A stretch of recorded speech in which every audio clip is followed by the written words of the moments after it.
বাপ সবসময় বাপই থাকে। আমার টার্গেট বছরে 3টা ছবি আনে। শুটিং আপাতত আমরা আমাদের প্ল্যান অনুযায়ী হয়তো বা উইদিন 2 মাসের মধ্যে হয়তো শুরু হবে। রোমান্টিক ঘরানার গল্প নিয়েও ভাবা হয়েছে।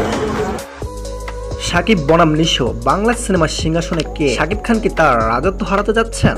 আসছেন নিশো একেবারে নতুন লুকে নতুন সিনেমা নিয়ে।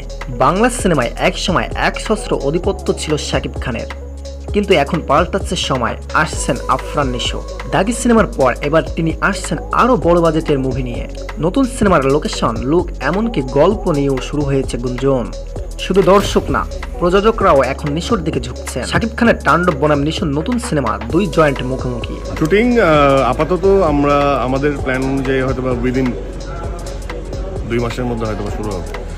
এবং এটা সিনেমা প্রেমীদের কাছে এখন একটাই প্রশ্ন, রাজত্ব কে ধরে রাখবে?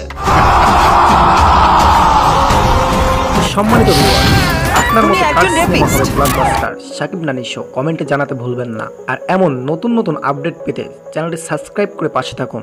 ধন্যবাদ। দেখা হবে পরের কোনো ভিডিওতে। সবাই ভালো থাকবেন। আল্লাহ হাফেজ।